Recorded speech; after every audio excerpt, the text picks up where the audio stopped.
Okay, so what I want to discuss today is not the derivation of Black-Scholes, but Black-Scholes assumptions. So Black-Scholes is a very specific model and it has a very specific assumptions which I want to go over now. So first of all, the major assumptions of Black-Scholes is actually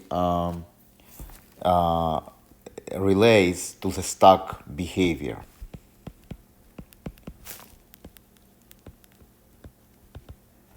Okay, and what it says is that the return of the stock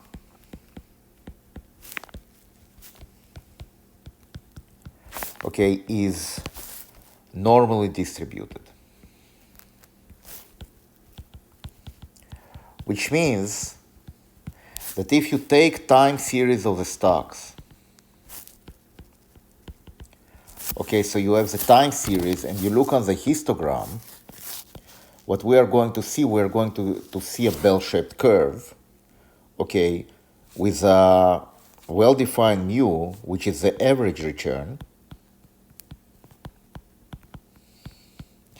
and a well-defined volatility, sigma, which is going to be constant. So symbolically you can say that the R of the stock, the return of the stock, is going to be something like that. So it has an average return mu and sigma square, which is sigma is a volatility and sigma square is a variance, if you remember from the first week of the course. The second assumption is that the risk-free rate or the short-term rate is constant. Those are the assumptions which relate per se to the Black-Scholes model. Now, there are other assumptions, like for example, that stocks, the initial Black-Scholes, then you can actually adjust it for dividends, but the initial Black-Scholes, that no dividends available.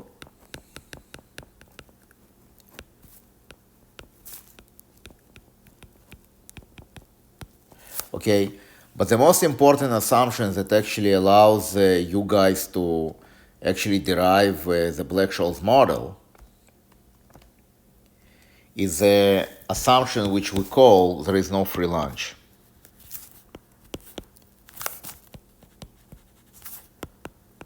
Or in the more professional language, there are no arbitrage opportunities.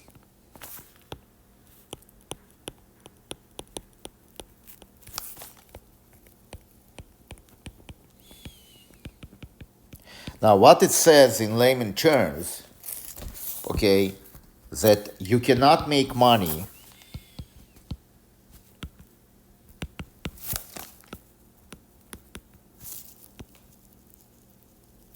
in the market without taking any risks. So, for example, you cannot have a situation where you think that the security is actually $100, costs $100, this is your security. And the rest of the market thinks, for example, that it's more expensive, which is $120. And you take your security that you take in $100, you're going to sell to the market $120, but you can actually leverage your bet if it's riskless, right? So let's say you can borrow $100 billion.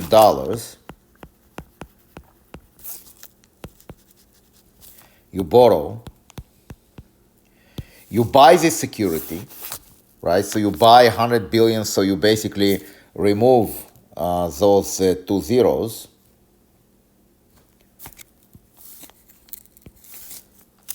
So you are going to remove those zeros. This is the amount of the securities that you are going to buy. And then you are going to take the securities and sell it for $120. So your you're going to have this as your profit. Okay, this is, and so you subtract this from this, you're going to have $20 billion in profit.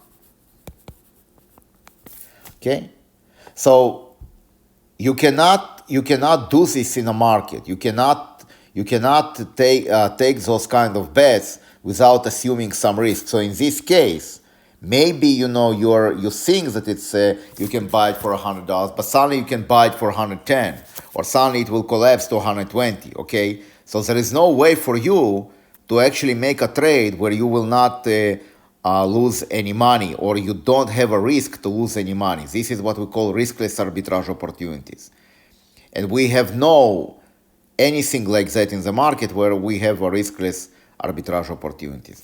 And the last thing, that we want to discuss is that in Black-Scholes model, you can borrow freely as much money as you need.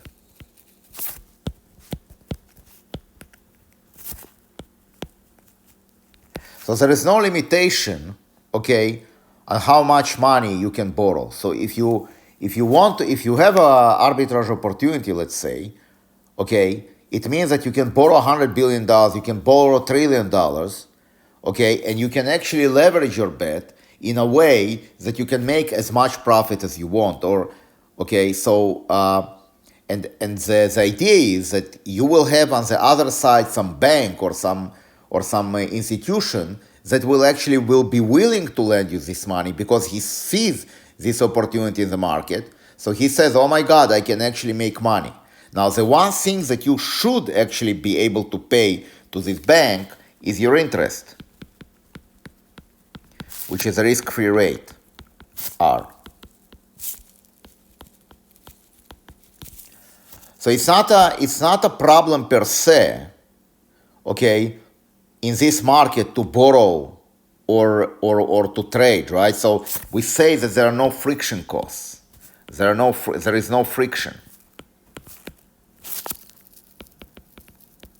That's another very important assumption. So, for example, when you actually trade in the usual market, you pay some transaction costs, no transaction costs.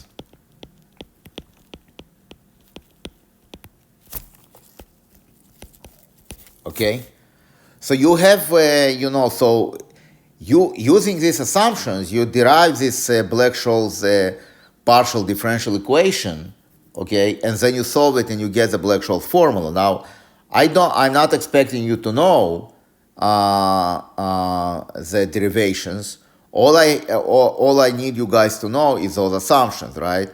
And the most important assumptions, other than the behavior of the stocks, that it's actually normally, the returns are normally distributed, okay, or the prices are log normally distributed. I prefer to talk about returns that are normally distributed with a constant volatility, okay. The most important assumption is that you don't have riskless arbitrage and that the market has no friction. So basically, you do not have any transaction costs when you actually trade the market, okay. So this is actually very, very, very important.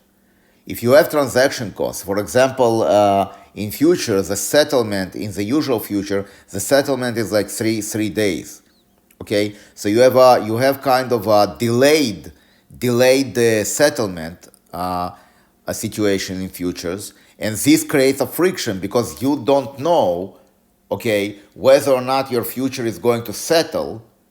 On this minute where you're buying the contract, it takes 3 days for it to go into the books of the company.